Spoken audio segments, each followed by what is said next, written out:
আসসালামু আলাইকুম এভরিওয়ান। দেখেন, আজকে পার্টস অফ স্পিচের খুবই গুরুত্বপূর্ণ একটা পার্ট নাউন। নাউন নিয়ে কথা বলবো। একদম স্টার্টিং ক্লাস নাউন। নাউন কি? কোনো কিছুর নামকে নাউন বলে। অর্থাৎ আপনি যেখান থেকে দেখতেছেন আপনার চোখের সামনে যা আছে সব কিছুই কি নাউন। নাউনের অপর নাম, নাউনের অল্টারনেটিভ নাম হচ্ছে নেমিং ওয়ার্ড। নাউনকে বলা হয় নেমিং ওয়ার্ড। এখন একটা সেন্টেন্সে কোন parts of speech, same words used as different parts of speech, এইভাবে পরীক্ষা থেকে আসে, অথবা আসে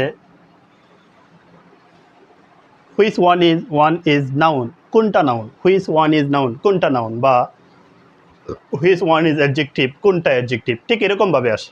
তো নাউন চেনার জন্য এই যে আমি লিখলাম নাউন, নাউন চেনার জন্য এই যে আমি লিখলাম নাউন, এই নাউনের শেষে আমি অনেকগুলো সাফিক্স দিলাম। মনে রাখবেন, নাউনের শেষে যদি এইজ, তারপরে L, tion, T Y, T A, C Y, C E, ন্যাচ, tion, ship, tude, hood, dom, mony, red, man, IST, double E Y, ISM, R Y, O R, ER, let, age, এইগুলো যদি কোনো ওয়ার্ডের শেষে থাকে, মানে এইগুলাকে বলা হয় সাপিক্স। এই সাপিক্সগুলো যদি কোনো ওয়ার্ডের শেষে থাকে তাহলে সেটা অবশ্যই নাউন হবে।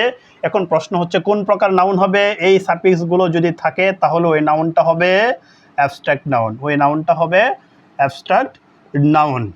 তাহলে এই সাপিক্সগুলো থাকলেই নাউন হবে। যেমন দেখেন, আমি বুকলেট লিখলাম, বুকলেট, এই যে লেট আছে নাউন। পে, এই যে ডাবল ই আছে নাউন। নিউরোলজিস্ট, এই যে আইএসটি আছে, এই আইএসটি হচ্ছে সাফিক্স। নিউরোলজিস্ট এটা হচ্ছে নাউন। অনেস্টি, এই যে টি ওয়াই আছে, ওয়াই আছে, বিউটি। ফ্রেন্ডশিপ, এই যে ফ্রেন্ডের সাথে সাফিক্স যোগ করলাম শিপ, ফ্রেন্ডশিপ, এটা নাউন। ইনভেস্টর, এই যে ইনভেস্টের সাথে ওয়ার সাফিক্স যোগ করলাম তাই ইনভেস্টর, এটা একটা নাউন। এডুকেশন, এই যে ওয়ার্ডের শেষে শন আছে, টিআইওএন, এই যে টিআইওএন, এই যে শন আছে তাই এটা একটা নাউন।